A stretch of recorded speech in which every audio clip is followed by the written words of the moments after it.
Prime Time with Ashish Shukla, sponsored by Jabalpur Hospital and Research Center, Rasal Chowk, Jabalpur.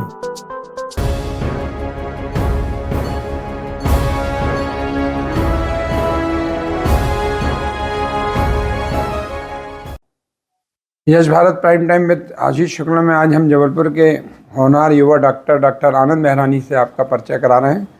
Doctor Behrani खुद अपने आप में kidney रोग विशेषज्ञ हैं और मेडिकल की दुनिया की जितनी पढ़ाई किडनी से संबंधित होती है उसकी उनने विशेषज्ञता हासिल की है। एक परिचय और है जो इनके लिए गौरव की बात है और वो चुनौती भी है। डॉक्टर दीपक बेहरानी के पुत्र हैं जिनका शहर में हर व्यक्ति जानता है। ऐसे पिता के पुत्र होने पर पुत्र का दायित्व ज़्यादा बढ़ जाता है कि अपने पिता ने जो प्रतिष्ठा पाई है इलाज में वो भी अपनी स्थिति में मजबूत हों। डॉक्टर साहब, सीधे हम आपसे सवाल करते हैं कि किडनी जो किसी भी मनुष्य के जीवन की बहुत महत्वपूर्ण पार्ट होता है, किडनी, लीवर, हार्ट। किडनी की बीमारी अमूमन बहुत देर से पता चलती है, तो किडनी की बीमारी का लक्षण क्या होते हैं इससे कोई भी मनुष्य उसको उस वक्त पता चल जाए जिससे उससे उभर के निकल आए, वो किडनी ट्रांसप्लांट तक ना पहुंचे। इसकी सबसे पहले लक्षण क्या होते हैं किडनी खराब होने के या किडनी में बीमारी आने के? नमस्ते सर, थैंक यू। मैं डॉक्टर आनंद बेहरानी, किडनी रोग विशेषज्ञ, Behrani hospital and kidney care centre Jabalpur एवं Jabalpur hospital and research centre आप को थैंक यू बोलता हूँ कि आपने मुझे इस मंच पे आमंत्रित किया है बताने के लिए, लोगों को अवेयर कराने के लिए कि किडनी की बीमारी के बारे में क्या क्या करना रहता है। किडनी की बीमारी जो हमारे शरीर में 2 किडनियाँ रहती हैं, दोनों का काम रहता है पेशाब बनाना, खून की सफाई करना, ब्लड प्रेशर को मेंटेन करना और हीमोग्लोबिन को मेंटेन करना, शरीर में जो प्रॉब्लम्स होती हैं, इलेक्ट्रोलाइट डिसबैलेंस होते हैं, उन सबको करेक्ट करना। जब भी ये सब प्रॉब्लम्स आने लगती हैं तब किडनी को हम लोग बोलते हैं कि कमज़ोर पड़ गई हैं, अच्छे से काम नहीं कर पा रही हैं। तो जब किडनी पेशाब नहीं बना पाती है तो जाहिर सी बात है पेशेंट के शरीर में सूजन आने लगेगी, हाथ पैर फूलने लगेंगे, चेहरे में सूजन आने लगेगी, पैरों में सूजन आने लगेगी, पेट फूलने लगेगा।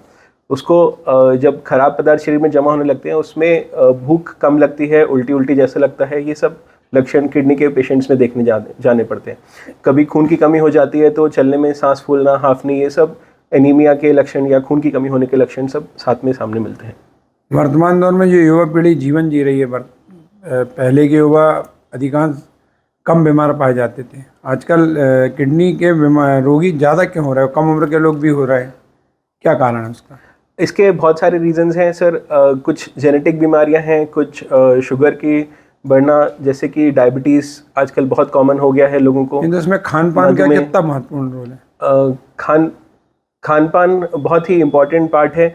आजकल लोग मीठे के ऊपर कोई परहेज नहीं करते हैं और डाइट में मॉडिफिकेशंस नहीं करते हैं।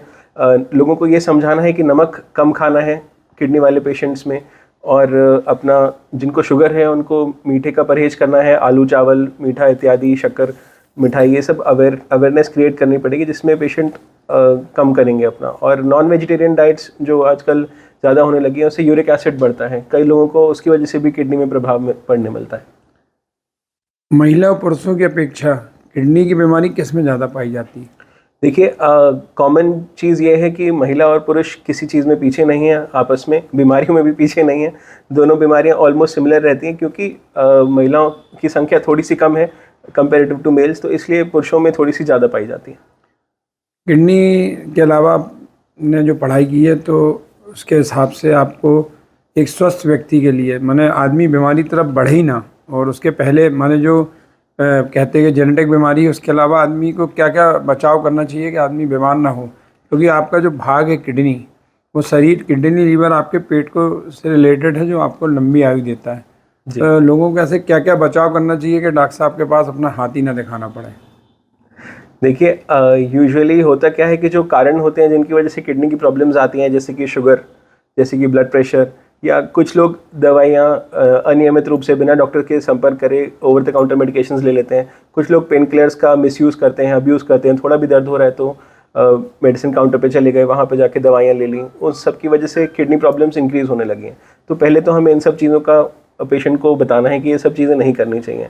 शुगर होने की वजह से उनको साथ में शुगर की रेगुलर मेडिकेशंस लेनी चाहिए, किसी एक डायबिटोलॉजिस्ट से, फिजिशियन से या एंडोक्राइनोलॉजिस्ट से शुगर की मेडिसिन रेगुलरली खाते रहनी चाहिए। जो किडनी के पेशेंट्स हैं उनको बीपी के लिए रेगुलरली या तो किसी एमडी फिजिशियन से या फिर नेफ्रोलॉजिस्ट से कंसल्ट करते रहना चाहिए, हमारा बीपी कंट्रोल में है कि नहीं, उसके लिए रेगुलरली चेकअप्स कराते रहना चाहिए।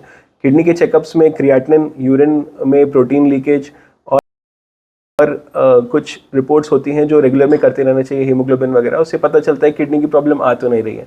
जिनको शुगर है ये सब जांचें हर महीने या हर 3 महीने में जांचें करते रहना चाहिए, ताकि उससे पता चलता रहता है कि पेशेंट को कहीं किडनी की प्रॉब्लम स्टार्ट तो नहीं हो रही है। इसमें ही पेशेंट की प्रॉब्लम पकड़ लेंगे तो उसका ट्रीटमेंट बेटर तरीके से कर पाएंगे। और अवेयरनेस और प्रिकॉशंस लेने की बात जहाँ तक आती है, तब तक आप सभी को पता है कि जो डिहाइड्रेशन वाली प्रॉब्लम्स होती हैं यूजुअली उसमें पानी ज़्यादा पीना रहता है। कई बारी पेशेंट्स को स्टोन्स की प्रॉब्लम हो जाती है कम पानी पीने से, और कई रीजंस होने की वजह से ये सब अपन लोग अवॉइड कर सकते हैं। जो अवॉइडिंग वाली प्रॉब्लम्स हैं वो हम लोग बचा सकते हैं। कुछ जेनेटिक प्रॉब्लम है या शुगर की प्रॉब्लम है वो सब हम बचा नहीं सकते, उसमें हम कंट्रोल कर सकते हैं, उसमें हम परहेज से पेशेंट्स को ठीक रख सकते हैं। अच्छा, आजकल जबलपुर में किडनी ट्रांसप्लांट होने लगा है। लीवर ट्रांसप्लांट में एक ऐसा विषय है जो जबलपुर से छूता है कि किडनी ट्रांसप्लांट की स्थिति कब बनती है, उसके माने जब आदमी किडनी से बीमार है तो वो कैसी कैसी लापरवाही करता है कि उस दशा की ओर बढ़ जाता है कि ट्रांसप्लांट तक स्थिति पहुंच जाती है। देखिए, जब किडनी फेलियर के कुछ स्टेजेस रहते हैं, जैसे कि किडनी फेलियर का जो CKD स्टेज 5 होता है, जिसमें किडनी का फंक्शन लेस देन 15% पाया जाता है, जो EGFR कैलकुलेट करते हैं जिससे पता चलता है किडनी का फंक्शन कितना बचा हुआ है। उस स्टेट में पेशेंट को 2 सलाहें दी जाती हैं, या तो वो डायलिसिस करके खून की सफाई करके शरीर को मेंटेन कर सकें, या तो किडनी ट्रांसप्लांट की तरफ जा सकें। अब किडनी ट्रांसप्लांट में भी 2 ऑप्शंस हैं, या तो पेशेंट कोई रिलेटेड डोनर से ट्रांसप्लांट करा सकें या कैडेवर से ट्रांसप्लांट करा सकें। कैडेवर यानी कि किसी की जिनका मस्तिष्क काम नहीं कर रहा है, बाकी शरीर के अंग काम कर रहे हैं, उस पेशेंट के बाकी अंग अगर घर वाले परमिशन देते हैं तो उनका डोनेशन लेके उनको किया जा सकता है। यूजुअली रिलेटेड डोनर्स का ज़्यादा बेटर कंसिडर किया जाता है एज़ कम्पेयर टू कैडेवरिक, लेकिन जब ऑप्शंस नहीं रहते हैं तो दोनों में ट्रांसप्लांट से बचने की गुंजाइश नहीं रहती कि एक बार किडनी खराब हो जाए तो। देखिए, उसको जैसे लीवर सिरोसिस होता है तो सिरोसिस में गुंजाइश रहती है कि आप रोक लो तो आगे नहीं बढ़ सकते। देखिए, किडनी में ऐसा नहीं। किडनी फेलियर के कुछ स्टेजेस रहते हैं। अगर अर्ली स्टेज में बीमारी को पकड़ लिया जाए, उसका ट्रीटमेंट टाइमली किया जाए, रेगुलर डॉक्टर के पास चेकअप्स किए जाएं, तो डॉक्टर्स अपने साइड से मेडिकेशंस करके डिजीज़ को काफ़ी समय तक, काफ़ी हद तक प्रिवेंट करके रख सकते हैं कि पेशेंट आखिरी फेलियर वाली स्टेट में न चले जाए जिसमें डायलिसिस और ट्रांसप्लांट की ज़रूरत पड़ती है। किडनी ट्रांसप्लांट के बाद मरीज को कितनी अपने आप में माने नियंत्रण रखना पड़ता है इससे वो लंबी आयु जी सके। किडनी ट्रांसप्लांट में जो देने वाला और लेने वाला दोनों में अंतर क्या रहता है? जो लेने वाला उसको कितना संयम रहना पड़ता है, देने वाले को कितना संयम करना पड़ता है?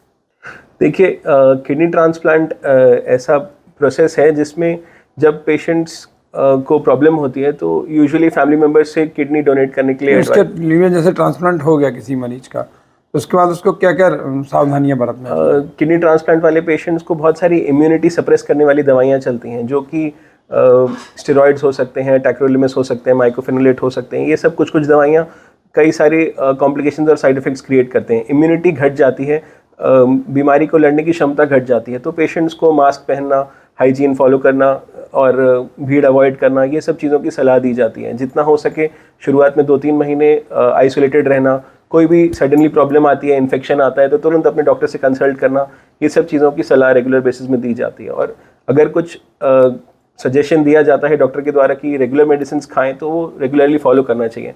अगर बीच में मेडिकेशन स्टॉप कर दें तो कई बार किडनी रिजेक्ट भी हो जाती है। ये थे हमारे साथ डॉक्टर आनंद बेहरानी। डॉक्टर आनंद बेहरानी का साफ कहना है कि आप समय रहते डॉक्टर के पास पहुंचिए तो आपको हर बीमारी का इलाज मिलेगा। और नई पीढ़ी को उनका सीधा संदेश है कि आज दिनचर्या ही आपके स्वास्थ्य के प्रति खतरनाक है। तो हम डॉक्टर बेहरानी से अंत में ये पूछना चाहते हैं कि ऐसी कोई बात जो हम किडनी से रिलेटेड आपसे ना पूछ पाए हैं तो वो और जानकारी दे दें। सर, मैं आपको सबसे पहले थैंक यू बोलता हूँ कि आपने मुझे स्टेज पे आमंत्रित किया। और मैं ये एक और चीज़ पॉइंट बताना चाहता हूँ कि अगर लोगों को प्रॉब्लम है तो डॉक्टर के पास अर्ली पहुँचेंगे तो उसका ट्रीटमेंट किया जा सकता है। अगर आखिरी स्टेज में पहुँचेंगे उसके बाद बोलेंगे कि हमें ठीक कर सकते हैं, तो वो पॉसिबल नहीं रहता है। तो अगर अर्ली स्टेज में डॉक्टर्स के पास पहुँच जाएँ, जिससे पहुँचने के लिए पेशेंट को अवेयर होना पड़ेगा, जागरूकता लानी पड़ेगी किडनी की प्रॉब्लम्स में हो क्या क्या रहा है, सिम्टम्स क्या क्या हो रहे हैं। अगर उनको सिम्टम्स पता होंगे, जैसे कि कभी कभी पेशाब में झाग निकलती है, कभी लाल पेशाब आती है, कभी कभी पेट में दर्द होता है, कभी कभी बुखार आता है, कभी कभी यूरिन इन्फेक्शन होता है, कभी चेहरे में सूजन आती है, कभी पैरों में सूजन आती है, कभी भूख कम लगती है, ये सब अगर सिम्टम्स पता रहेंगे तो वो अवेयर रहेंगे अपनी बीमारी के प्रति, तो वो डॉक्टर को टाइमली पहुंच पाएंगे, तो शायद उनका टाइमली ट्रीटमेंट हो सके। अगर ये सब चीज़ें अपन कर सकें तो हो सकता है कि आने वाले समय में किडनी की बीमारियां अपन कम कर पाएंगे। ये थे हमारे साथ डॉक्टर बहरानी। अगली बार हम फिर किसी विशेषज्ञ से आपका रूबरू कराएंगे। तब तक के लिए नमस्कार। Thank you so much. Prime Time with Ashish Shukla, sponsored by Jabalpur Hospital and Research Center, Rasal Chowk, Jabalpur.